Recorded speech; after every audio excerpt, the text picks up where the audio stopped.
En un ratito nada más estamos hablando de esto, ¿no? La importancia de la investigación científica en lo que tiene que ver la prevención. Veíamos qué importante poder medir el dióxido de carbono en un lugar cerrado, considerando, ¿no? Esto de que a lugares más cerrados, menos ventilación, mayores posibilidades de contagio. Pero esto no es algo que se sabe circunstancialmente. Hay una investigación profunda en este tema. El CONICET, que es el Consejo Nacional de Investigación Científica y Técnica, tiene científicos, tiene profesionales, ¿no? Investigando, haciendo proyecciones, estadísticas. Y hoy tenemos la posibilidad de hablar con una investigadora del CONICET. Es la doctora que tiene orientación en ciencias biológicas, licenciada en ciencias biológicas. Su especialidad es la oncología y vamos a ver si podemos hablar con ella. Es la doctora Natalia Rubinstein, quien está en este momento en línea. Buenos días y muchas gracias por atendernos, Natalia. Hola, ¿qué tal? Buenos días. Gracias a ustedes por su llamado. Por favor, interesadísimos, sabemos que es una tarea muy importante la que realizan los científicos, apoyando toda esta investigación, haciendo su aporte, ¿no? para reducir los contagios. Así que bueno, contame un poquito en qué consiste esta investigación y bueno, tenés acceso, ¿no? a esta información, en lo que hablábamos recién sobre el tema de los lugares cerrados, el tema de los supercontagios, lo complejo que es y por qué es tan importante ventilar. Contame un poco Sí, más. buenísimo. Sí, sobre todo porque, bueno, estamos ya charlando, ¿no? Está en el candelero volver o no volver a las clases, es algo que está cercano a venir, y antes de eso, antes de llegar a eso, en la vida cotidiana, ¿no? En la que estamos, cuando uno asiste a un local o a un comercio gastronómico, o incluso en la casa de uno cuando recibe visitas o recibe alguna persona que va a reparar alguna cosa de nuestra casa, es importante, ¿no? aumentar la ventilación del hogar. Y lo que se determinó, lo que identificaron investigadores e investigadoras por ejemplo, José Luis Jiménez, que es una de las personas que me asesora, y Andrea Pineda, que es investigadora del CONICET en Argentina. José Luis Jiménez es un investigador español, pero que trabaja en Colorado, en Estados Unidos. Ellos empezaron esta movida de promover y de evaluar que el coronavirus, se sostiene por más tiempo del que uno creía en los aerosoles. Y estos aerosoles es eso que nosotros exhalamos, ¿no? Cuando hablamos, son esas partículas de saliva más chiquitas que salen de nuestra boca cuando hablamos, y en mayor cantidad cuando cantamos, cuando gritamos, cuando nos reímos, ni hablar cuando tosemos o estornudamos, ¿no? O sea que, con respecto a esto, Sí. te hago una pregunta y perdona mi ignorancia, ¿no? Te voy a ir, No, por favor. te voy a ir pidiendo que pares para poder entender. O sea que Por cuando supuesto. uno habla, hay Ujú. algunas partículas que son más grandes, que caen rápidamente, y otras que duran más tiempo en el aire. Exacto, exacto. Al principio viste que todo esto de la pandemia, y pasa lo mismo con cualquier otra patología o con cualquier otra situación que los investigadores y las investigadoras estudian, uno va adquiriendo saber, ¿no? Cada vez tiene más datos y va a poder decidir acciones a tomar en función de esta evidencia.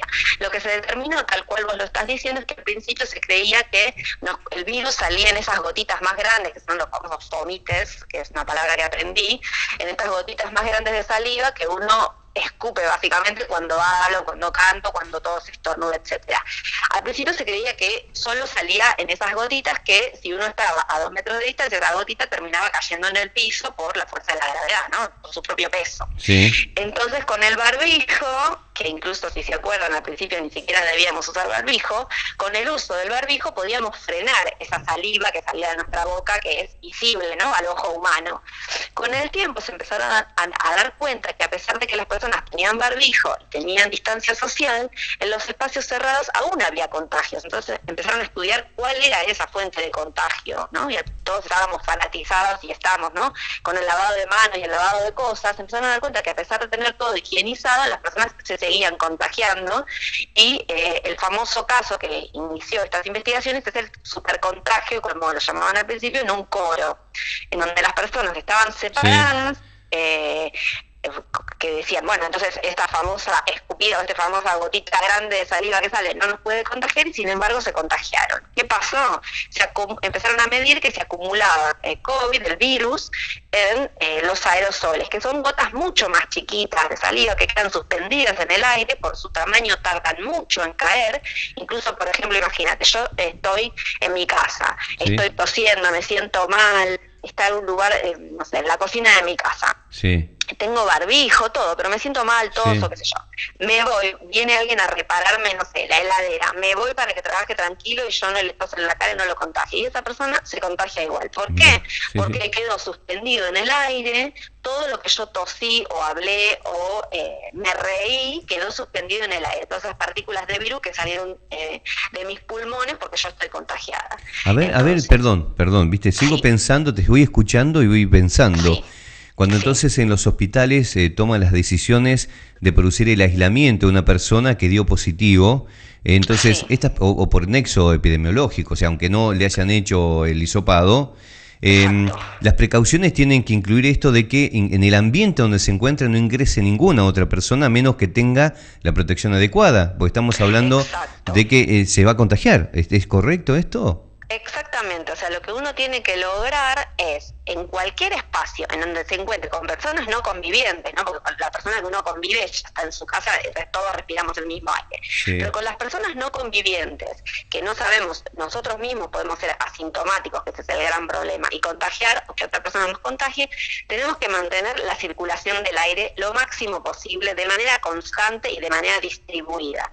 ¿Qué significa eso? Que el aire se renueve, es decir, que si hay aerosoles contaminados o con COVID en el aire, uno pueda tirarlos al aire, digamos, al exterior del hogar, y que eso se diluya. Porque ¿qué pasa? Uno, cuando se enferma de COVID, lo que dicen los especialistas, es que tiene que recibir una determinada cantidad de COVID para para enfermarse, digamos, que son esa famosa cantidad infectiva de virus que necesita para infectarse.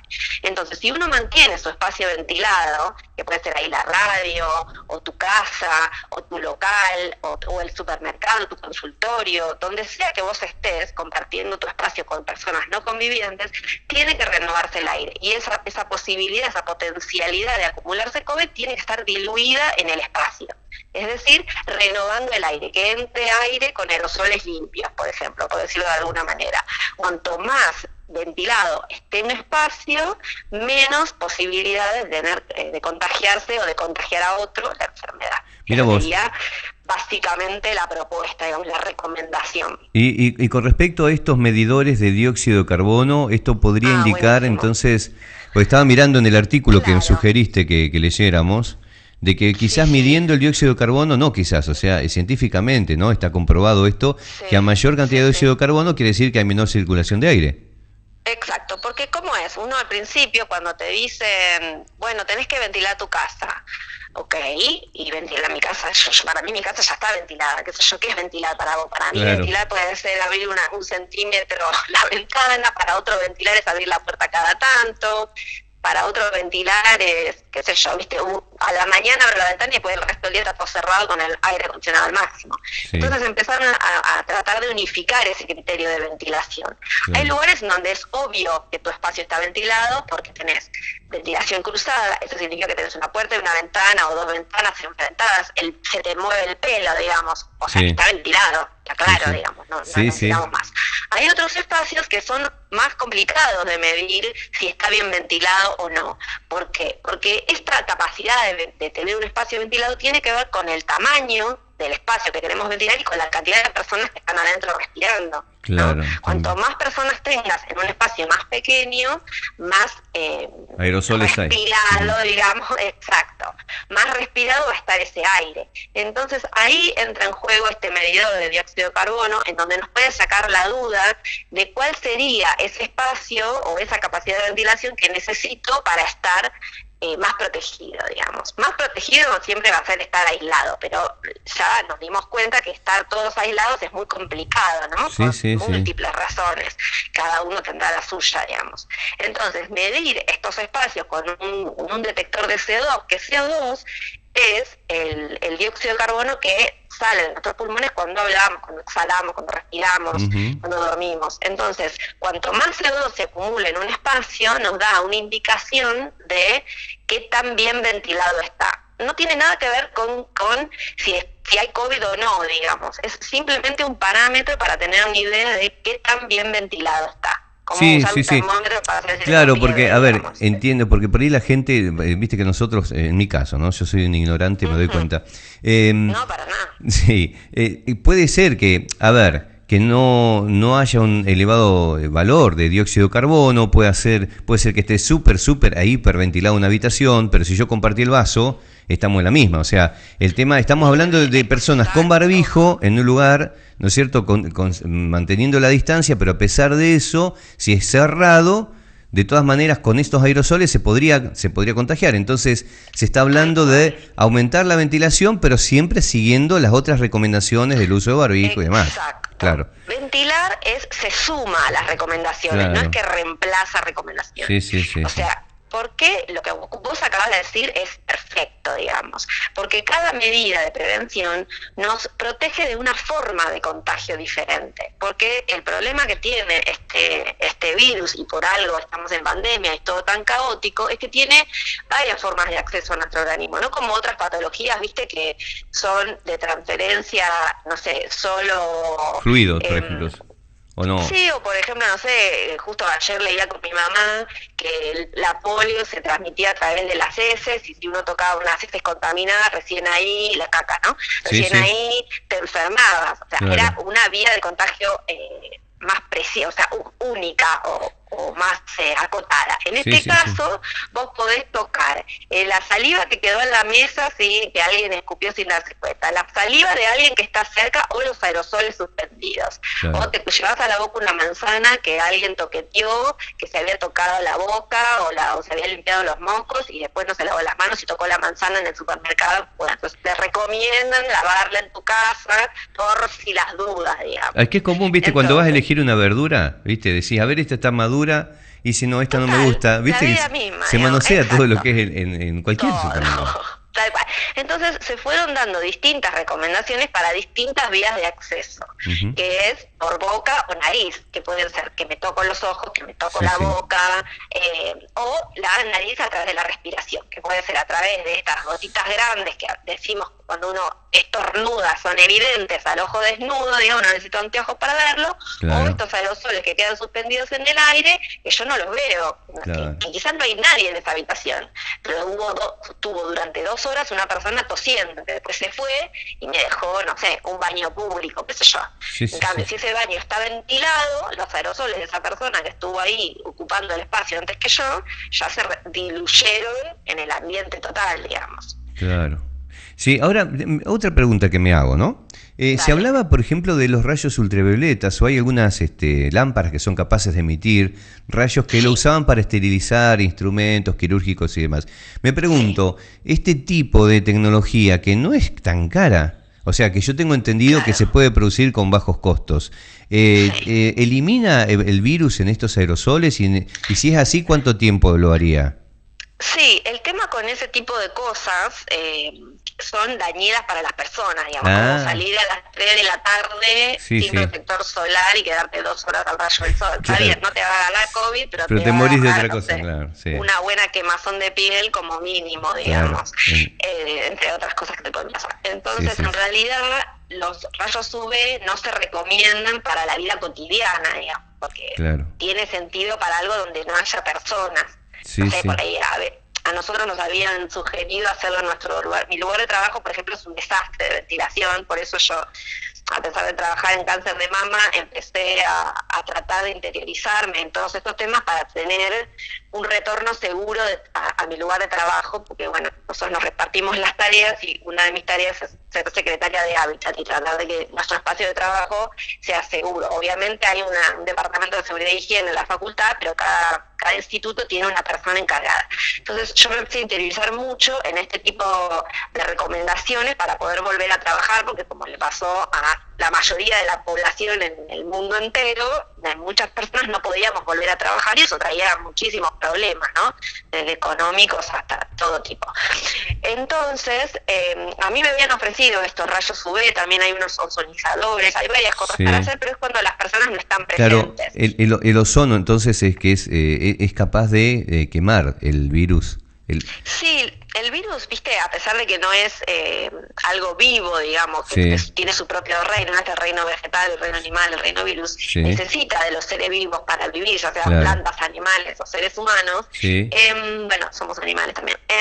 El virus necesita de seres vivos para vivir, pero tiene una estructura biológica, que tiene una membrana, digamos, y proteínas y ADN que son destruidas como nuestras células. Nosotros también, si estamos frente al UV, nos daña la piel, nos daña las células del cuerpo, digamos. Entonces, todo eso hace que al virus también le pasa. No sé qué me dice mi mamá. Van a venir a trabajar, estoy hablando en mi casa y voy a venir. Entiendo, bueno, pero a ver, cortamos acá, ya aprovechamos este break para preguntarte, vos sos de Pehuajó, ¿verdad? Sí, por supuesto, yo soy de Pehuajó, mi familia sigue viviendo en Pehuajó y bueno, nada, pues vine acá, vine con mi familia, mis hijos y mi marido a pasar las vacaciones y a ver a mi mamá, que durante un montón de tiempo, como mucha gente, no pude ver, ¿no? Claro, bueno, estamos hablando con Natalia Rubinstein, investigadora del CONICET, es doctora, especialista en oncología, y nos está contando sobre la importancia de la ventilación en lugares cerrados y que se puede medir cuánto dióxido hay en una habitación y eso también permite saber la posibilidad de contagio, las probabilidades de contagios que hay en el lugar. Bueno, y nos contaba sobre, en este último caso, sobre este tipo de tecnologías que a veces son perjudiciales para la salud y que por eso no se recomienda cuando hay personas, pero que es mucho más sencillo abrir, ventilar y asegurarse, ¿no?, que haya una buena circulación de aire. Es barato, es económico y es muy eficiente para evitar contagios, ¿no? Más o menos le agarré bien el... Sí, no, un resumen, una capacidad de síntesis brillante. Bueno, si me permitís, ¿tenemos un segundo más? Sí, por supuesto. Buenísimo. Si me permitís, quisiera mencionar a toda tu audiencia, que imagino que sea enorme, la importancia de ventilar refiriéndose a esto, a la capacidad de abrir una o dos ventanas, o sea, la necesidad de generar algo cruzado, que uno sienta la brisa cuando los días más ventosos son más fáciles de ventilar que los días estos de aplomo. La importancia de ventilar los locales y los locales de los comercios de Pehuajó, porque lo que yo noto es que, no digo en general, por supuesto, no en lo particular, es que, por supuesto, hace 34 grados, uno quiere prender el aire acondicionado y cerrar la puerta, porque uno entra al local 5 minutos, pero la persona que está trabajando adentro está ahí toda la tarde y se muere de calor. Entonces, tratar de encontrar una solución de compromiso en estos locales en donde yo detecto que la puerta está cerrada, el aire acondicionado está prendido, eso hace que la persona que entra a consumir, ¿no?, el producto que sea, entra y sale, estará 15, 20 minutos, o sea, que la probabilidad de contagiarse es muy baja por el tiempo que permanece en ese espacio cerrado, mal ventilado. Pero la persona que está atendiendo el negocio, el consultorio, lo que sea, digamos, esa persona está todo el día. Entonces, a medida que se acumulan estos aerosoles que se van, o sea, se abre la puerta y se renueva un poco, los aerosoles virales tampoco aguantan tanto tiempo en el aire, pero a medida que pasa el día de trabajo, se acumulan estos aerosoles. Todo tipo de aerosoles, calculo. Exacto. Por ahí la clientela, digamos, o el paciente, sea lo que sea que estamos hablando, no se va a contagiar porque es muy poco el tiempo que está en ese espacio cerrado. Pero la persona que atiende sí tiene más probabilidades, además de que ve un montón de gente constantemente. Entonces, mi recomendación, a partir de lo que he estudiado y leído para mi propio lugar de trabajo, es que si bien entiendo que hace calor y que quieren usar el aire acondicionado, intenten abrir cada media hora, 10 minutos la puerta, junto con alguna ventana, si hay al fondo del local o no, para que ese aire se renueve y la persona que está trabajando esté en un lugar más seguro. Es un ratito. Entiendo que para el aire acondicionado es un problema, es costo-beneficio, digamos, pero tratar de, en aquellos momentos del día en donde ha habido mucha gente en el local, cada tanto tener un periodo de ventilación. Claro. Digamos, abrir la puerta 10 minutos y cerrarla para que se mantenga fresco, pero el aire renovado. Eso es algo que yo he observado acá en los locales de Pego Bajo y creo que estaría buenísimo si se puede implementar, digamos. Bueno, ventilar tu casa, ventilar tu negocio. Por ahí te voy a decir una barbaridad. Te voy a decir una barbaridad y me vas a cortar. Se me ocurre algo, pero claro, va a decir, ¿y este quién es para...? Yo me pregunto algo. Sí, tal cual, ¿quién soy? Porque sí, antiguamente, cuando por ahí no había, no se usaba tanto el aire acondicionado, que hoy, bueno, menos mal que está, ¿no? Porque si no, estos días de calor no se queríamos. Pero sí, pero vos sabés que se usaban mucho lo que se llamaban esos grandes extractores, o sea, en algunos lugares se usaban los grandes ventiladores y los grandes extractores, que no es lo mismo. O sea, hay algunos artefactos que se colocan en la pared, que tienen conexión con el exterior. Exacto. Y cuando los encendés pueden producir dos tareas. Una es tomar aire del exterior e introducirlo con fuerza en la habitación, y el otro es, al revés, extraer aire de la habitación y expulsarlos al exterior. Me pregunto, si combináramos estas cosas, ¿también reemplazaría en esos lugares estrechos o que no tienen muchas ventanas o puertas? Quizás se podría hacer una forma de resolver, claro, no sé, me pregunto yo. Totalmente, sí, totalmente. En realidad, lo que acabas de decir es súper acertado y qué bueno que sacaste el tema. Hay formas de lo que se llama remediar el aire, que por ejemplo es a lo que yo estoy apuntando en mi lugar de trabajo, que no tengo ventanas.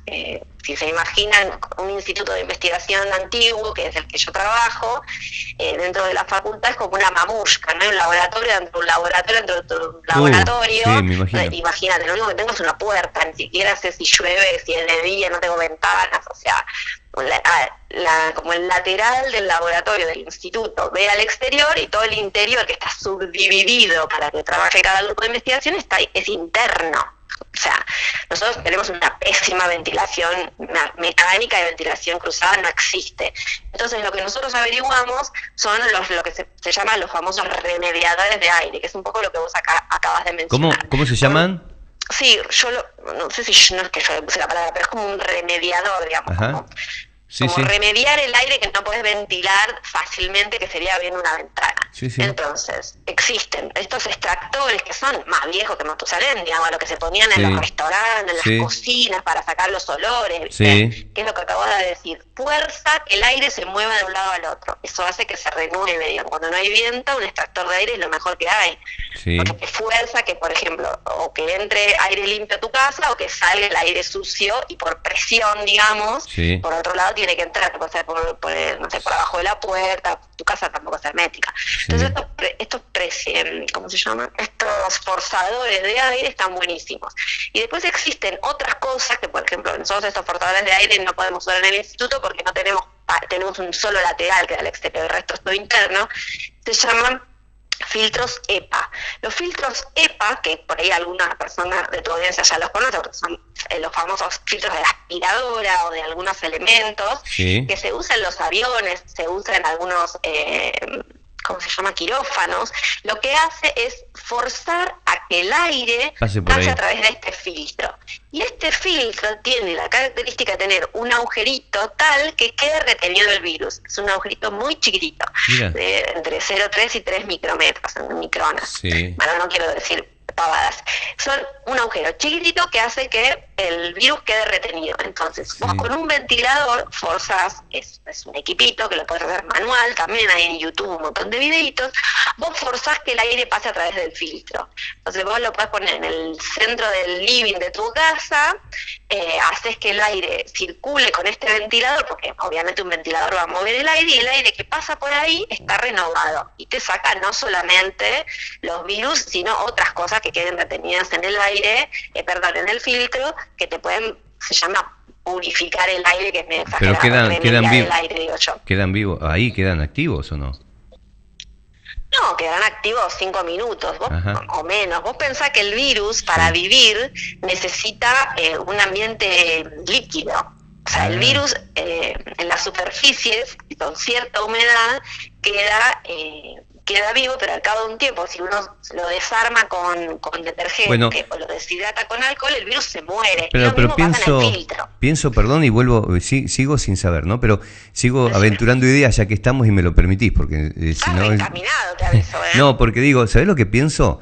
que si los rayos ultravioletas son perjudiciales para la salud, pero tranquilamente en un artefacto puede funcionar, esos filtros podrían estar siendo neutralizando este tipo de virus permanentemente con este tipo de luz ultravioleta en el interior o atacando el filtro, sí, ¿no? de hecho, algunos... Sí.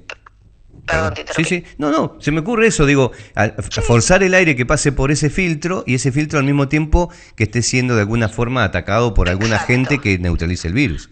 Algunos de estos sistemas que se pueden conseguir, se pueden comprar, digamos, tienen UV y ozonizadores, el mismo equipo, que pueden lanzar UV al espacio donde está instalado el equipo, digamos, o al filtro. Claro. Eso ya existe igual el virus, si nadie toca el filtro porque está dentro del equipo, no va a pasar nada, digamos, te vas a contagiar, claro, porque el filtro está dentro de una caja. Claro. Pero uno, por ejemplo, yo en mi trabajo no puedo poner ozonizadores porque me afectan, no sé, yo tengo un montón de insumos y componentes y cultivo de células, etcétera, que nos podría alterar nuestra forma de trabajo. Entonces, y además, como es mala la ventilación, intentamos que no puedan, en fin, un montón de mambos que tienen los lugares semicerrados o cerrados. Entonces estos lugares que solo tienen el filtro EPA están buenísimos, y si tu audiencia le interesa pueden buscar en YouTube construcción de filtro EPA en tu casa. Lo podés hacer, obviamente tenés que dar un toque de maña, ¿no? Pero yo lo vi y dije, ok, puedo intentarlo. Qué bueno. Y eso, vos tenés una reunión familiar en tu casa. Por supuesto, si la podés hacer en el patio, es a donde hay que ir, ¿no? Hay que ir al patio, a la vereda, al jardín que tengamos, a reunirnos en la plaza. Todo lo que sea el espacio abierto es lo recomendado. Claro. Y también esas personas que no son convivientes, que eso se ve bastante acá en Pehuajó, tratar de mantener la distancia social y el barbijo. Claro. Que por ahí cierta parte de la población es más reticente a ponerse el barbijo. Da la sensación en todo el planeta, no solo en Pehuajó. Sí, Natalia, te hago una pregunta más y ya estaríamos cerrando la nota. Es muy importante para nosotros saber, ¿es verdad que estuviste reunida con el intendente de Pehuajó y la secretaria de gobierno? Verdad, me encerré. Sí, por supuesto. ¿Por qué se ríe? No. Sí, bueno, sí. ¿Y de qué hablaron? ¿Cómo? ¿De qué hablaron? Claro, sí, hay un video que resume nuestra conversación, que creo que lo subió Prensa Pehuajó a su Facebook. Si querés, metete en Prensa Pehuajó, hay un videíto que resume nuestra conversación y un poco de lo que acabamos, o sea, la conversación fue la misma que lo que acabamos de hablar nosotros acá.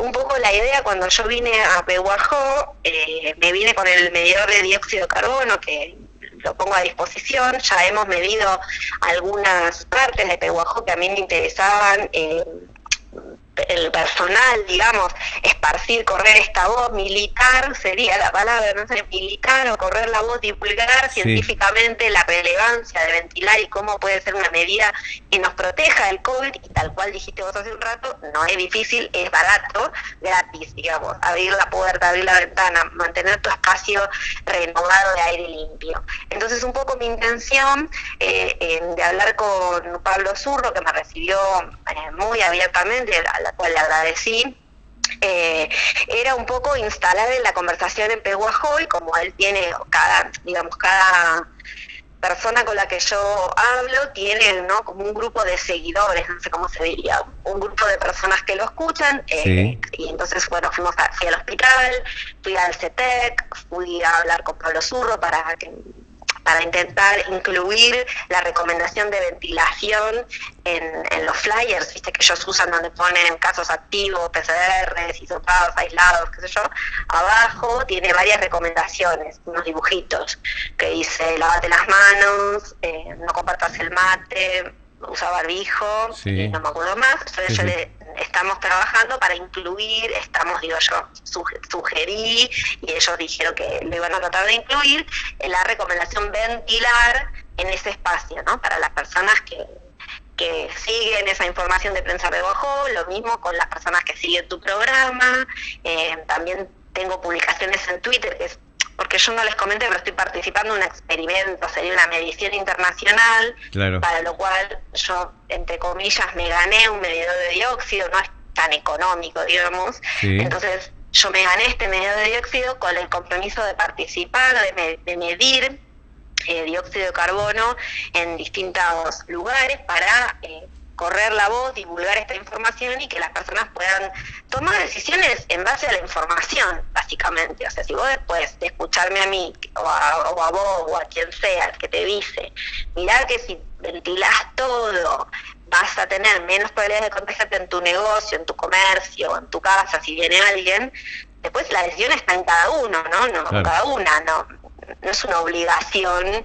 Hasta ahora, no sé, si bien se recomienda, ¿no? Yo lo sugerimos fuertemente, es algo que no cuesta nada. Sí, entonces, sí. Mi intención de hablar con el intendente era esa, lo mismo que ir a medir al hospital. Después, no me acuerdo si te pasé mi Twitter, ¿cómo se dice? No. Mi nombre de Twitter. No. Ahí yo puse varias publicaciones de todo lo que fui midiendo en Pehuajó. No lo vimos, lo podríamos ver. No, es que no te lo debo haber dicho, no te lo pasé. Es @toma y digamos, dale.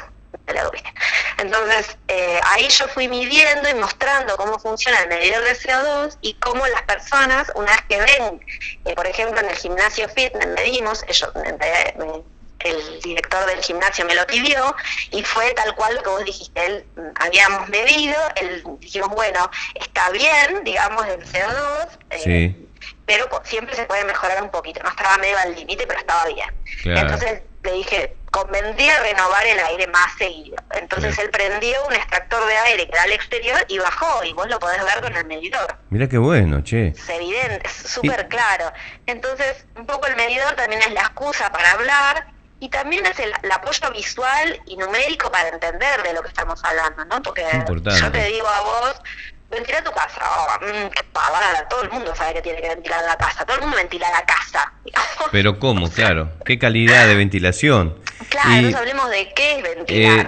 Es muy caro, ¿no? Este aparato que mide el dióxido de carbono. Mira, al principio se conseguía más barato y ahora yo lo estoy viendo por el Mercado Libre, te hablo, Lo estoy viendo por 40.000, 50.000 pesos.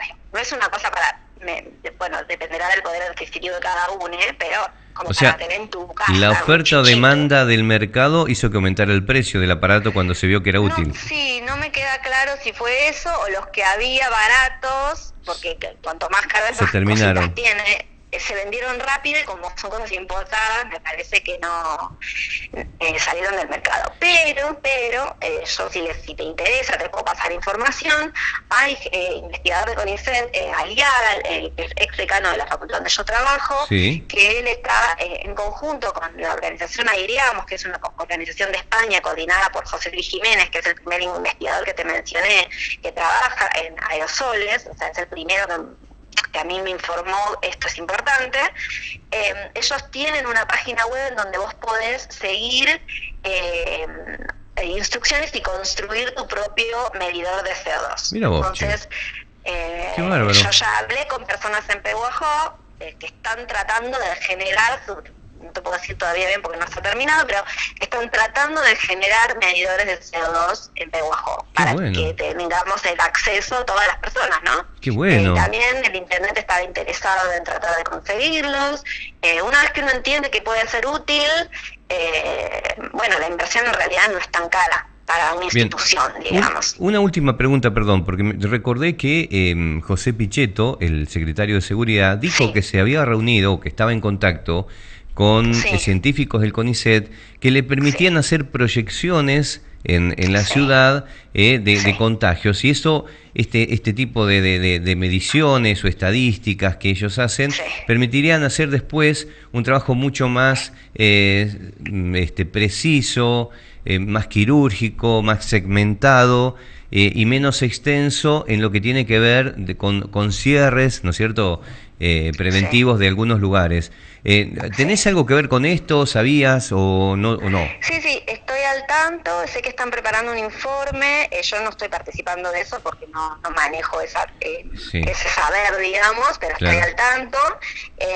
Me parece súper interesante todo lo que sea un aporte de conocimiento y de gente pensando y tratando de tomar decisiones basadas en modelos o basadas en situaciones de otros países es fundamental, dado que nosotros y nosotras al vivir en el polo sur, digamos, tenemos la suerte de ver como el futuro, ¿no? Nosotros vemos lo que está pasando en Europa, lo que está pasando en lugares donde no han podido controlar la ocupación de camas por diversos motivos. Entonces, al tener lo que pasa en otros lados, siempre podés modelar y ejemplificar y ver cómo podés, qué decisiones podés tomar en tu propio espacio, claro, en base a tu propia información.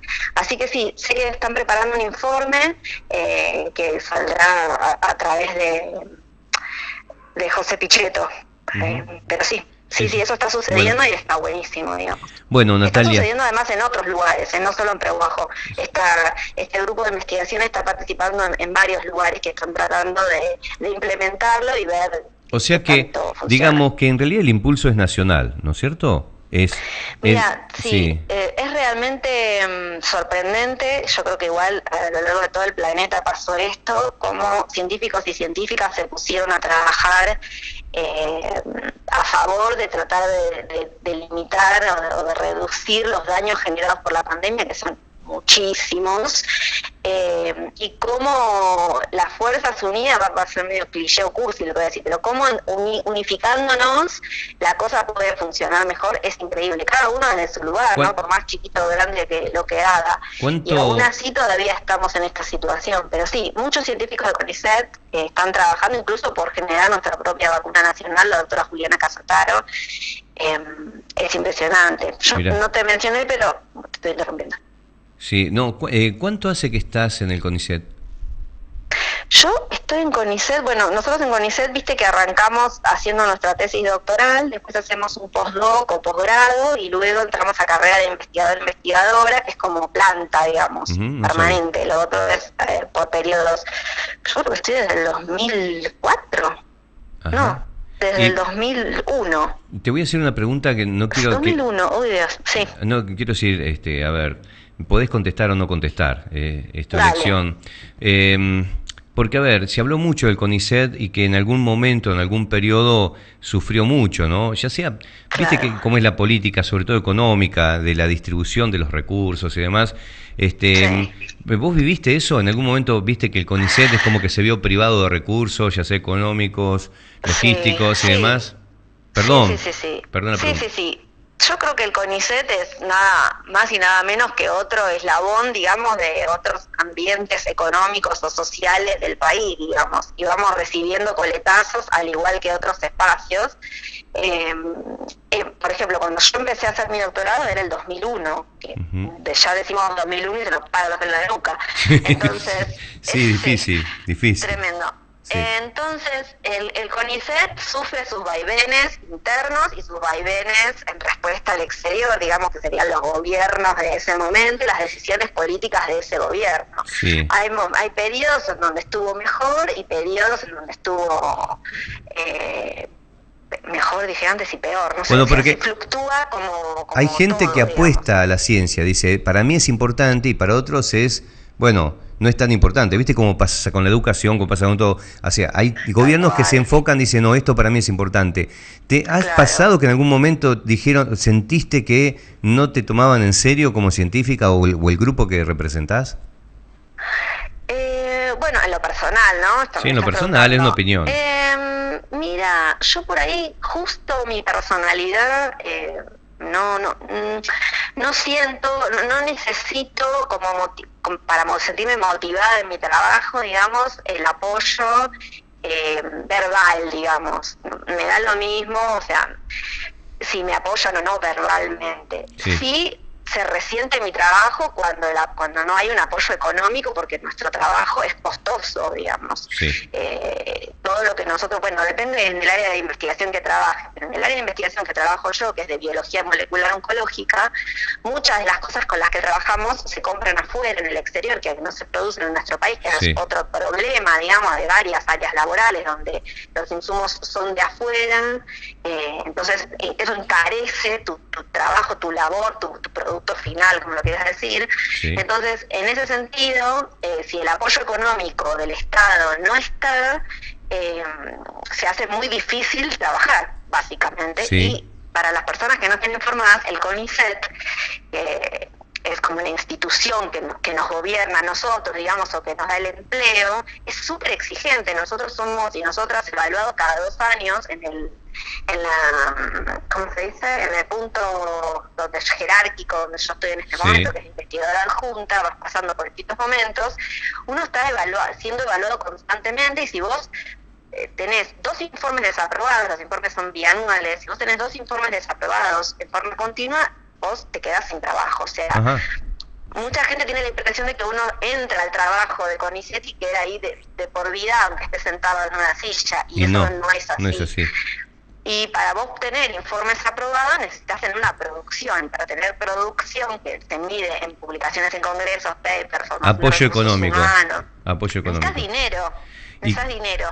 ¿Y qué pasó? Y ese dinero, cuando está, uno puede trabajar. Ese dinero además es competitivo, no es que te lo dan porque estás en CONICET. Tenés que presentar un proyecto, presentar una idea, gente que lo va a realizar, ser idónea, el proyecto tiene que ser original, no se pueden hacer cosas que ya están producidas en otro lado, ¿no? Claro. Producidas me refiero a conocimiento, no un producto de mercado necesariamente. Sí.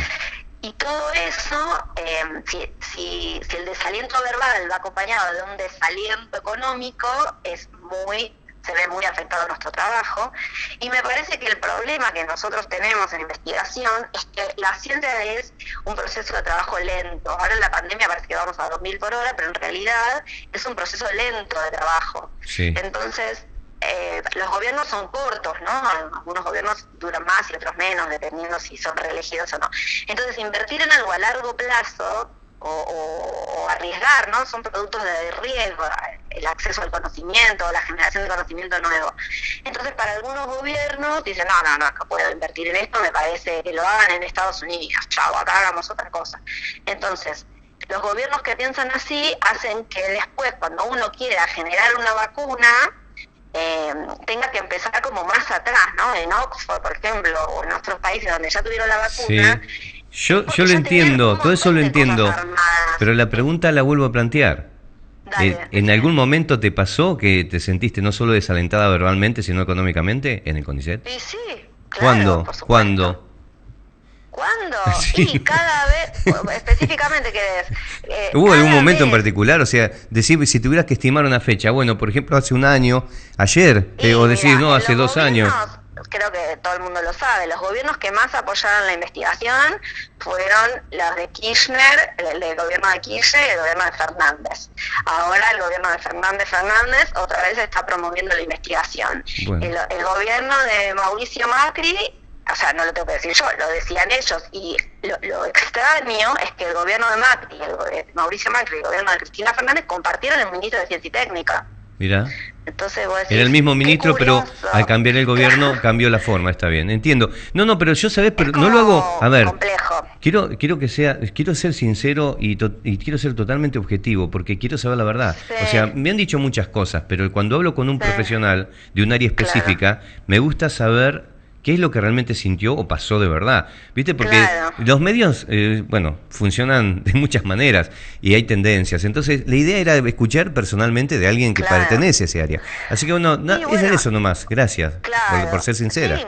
No, mirá, hubo gobiernos en donde se generó el Ministerio de Ciencia y Técnica, que pusieron en vidriera y aumentaron el porcentaje de PBI para la investigación. Entonces ahí había una clara intención de invertir en este grupo de científicos. Hubo un programa de repatriación que se llamó Raíces. Sí. O sea, ahí había una clara intención de fortalecer el sistema científico. Luego, cerrar el Ministerio de Ciencia, reducir el presupuesto con el porcentaje de inversión en ciencia con respecto al PBI, hay una clara intención de sostener lo que hay o achicarlo. Claro, pero por eso digo, porque hay una contradicción entre supuestamente, digamos, algunos grupos que se consideran progresistas y no apostar a la ciencia. Creo que el progreso siempre está de la mano del avance científico, ¿no? Me parece.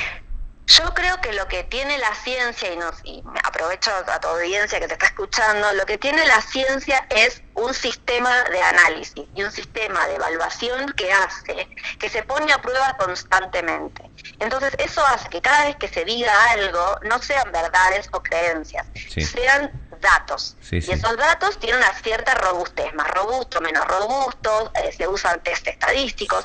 Eso hace que uno pueda tomar decisiones en base a esa información. Como yo te digo ahora, mira, yo te mido el CO2 y te da 1500. Acá, urgente, abrir 2 ventanas porque está súper saturada de dióxido de carbono. A 200, hay que bajarlo a 200, en lo posible. Entonces, no, 700. Ah, 700, perdón. Ya mucho pedí. Era mucho pedir. 400 partes por millón de dióxido de carbono al aire libre. Todo esto lo aprendí ahora, porque lo aprendí hace poco. Entonces, ¿qué pasó ahí? Ahí hubo personas que se sentaron, que evaluaron, que diseñaron medidores de dióxido, que hicieron mediciones y analizaron, o sea, hubo un sistema de pensamiento, de generación de conocimiento que hace que vos ahora, en un programa de radio, alguien que trabaja en oncología mamaria, le esté contando a tu audiencia, che, te conviene abrir la ventana porque te vas a contagiar menos el COVID, o tenés menos probabilidades, no menos. Pero con fundamentos, datos precisos. En base a este dato, que está sujeto a prueba constantemente. Si viene alguien mañana y nos dice, hice todas estas mediciones nuevas con este instrumento tal, y dice que ahora hay que hacer tal cosa, vamos a tomar otra decisión en base a esta nueva evidencia, ¿no? Que para mí eso es lo más valioso de la investigación científica en todas las áreas, ¿no? Estas sociales, económicas, tiene una forma de trabajo que le da robustez. Claro, que siempre está sujeto a la revisión y la mejora constantemente. Entonces, eso te da, o me da, una comodidad, o un cierto nivel de confianza cuando yo te diga abrí la ventana. Claro, y te da autoridad en base a te da autoridad. Sí, autoridad en el sentido de te estoy dando a vos y a tu audiencia una información. Porque a veces cuestionan, tomar decisiones. A veces se cuestiona decir por qué este u otro presidente o jefe de gobierno ¿por qué le hace caso a los especialistas? ¿No es cierto? O sea, en algún momento se ha cuestionado decir, pero como que está al final las decisiones quién las toma. Pero bueno, es que justamente la autoridad competente para definir este tipo de, a ver cuáles son las medidas a seguir en cualquier situación, y tiene que ser la ciencia, que son los que están permanentemente armándose de estos datos.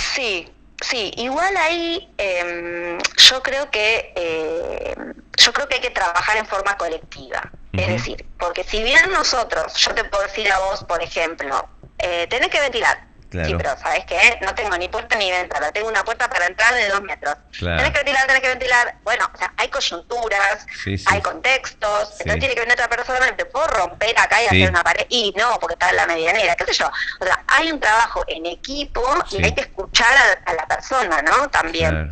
Yo lo veo en la vuelta a clases, ¿no? Que no tengo ninguna opinión formada, pero digo, hay que volver a clase, pobres los chicos, pobres los padres, pobres los maestros. Y el otro grupo que dice, es una carnicería volver a clase. Bueno, ¿por qué no nos sentamos? Claro. O sea, que igual lo están haciendo, digo. En cualquier ámbito de la vida, conversemos, vos qué podés hacer. Porque una cosa es una recomendación, cerremos todo, que nadie salga de su casa. Bueno, en un punto se intentó y en otro punto eso no se pudo sostener, porque lo económico no se pudo sostener. Claro. Entonces, hay un montón de variables en donde uno puede recomendar, que eso es lo que yo digo, yo te recomiendo, los especialistas sugieren ventilar tu espacio, que estés atento a eso y no te saques el barbijo porque abriste la ventana, o no te saques el barbijo si estás con una persona que no convive con vos. Claro. Todas esas son recomendaciones. Después está en lo individual, protegerse y proteger al otro. Y ahí ya entramos en el ámbito social. Está Daniel Peyersen estudiando por qué las personas no cumplen las recomendaciones. Sí. Bueno, Natalia, muchas gracias. Sí. Gracias. Ha sido muy precisa, has desarrollado muy bien la información, ha sido muy clara, así que muchas gracias por el espacio. Valoramos que y con la humildad que te manejás, porque estamos hablando con una persona que realmente, para mí, ¿no? Yo me saco el sombrero, porque realmente es muy importante la tarea que realizas. ¿Te puedo decir algo, si me permitís, para cerrar? Me parece que tenés una forma de razonamiento aprendida en la escuela de pedagogos. Sí. tenés una forma de razonamiento aprendida en la escuela, que por ahí es la misma a la que fui yo, que te lleva por un camino de tratar de entender y en base a eso hacer preguntas o resolver, así que estamos iguales. Yo Sí. solo te agregué un poquito de información más, nada más. Sí, no, la pregunta está, creo que trato de también representar lo que preguntaría el oyente, en este caso, que también quiere saber. Muchísimas gracias. Súper orientado, gracias. Y nada, a disposición siempre para Totalmente. lo que necesiten, vos y todos tus compañeros, el equipo. Igualmente, Bueno, tal cual. muchas gracias. Muchísimas gracias. Un abrazo. Chao, Muy bien, hasta luego, chao. Analía Rubinstein, que es oncóloga, licenciada en oncología, miembro del CONICET, una científica. Qué lindo, ¿no? Qué linda entrevista, por eso nos tomamos un tiempo ya que nos dio lugar, aprovechamos, ¿no? Nos excedimos un poquito en el tiempo, pedimos disculpas, pero bueno, ya tenemos presente, saludamos, ¿qué tal? Muy buenos días a Vicente, nuestro compañero de trabajo en el piso. ¿Qué tal, cómo estás? Buen día, Pedro, buen día, Tommy. Estaba escuchando, obvio, también, ¿no? La entrevista, le estaba escuchando con... Sí, atentamente, obviamente. Atentamente. Y también nuestro operador, ¿no? Que nos dejó un montón de cosas súper importantes para ir pensando y repensando qué vamos a hacer. Acá en el estudio podemos hacer cambios ya. Y Ya. creo ya se podrían hacer, ¿eh? Por eso hoy teníamos la ventana abierta toda la mañana. Y vamos a ver si se consigue. Dice que se puede armar los filtros, se puede armar estos medidores a nivel local. Dice que están planificando hacerlo. Así que es súper importante la entrevista. Estamos por terminado esto.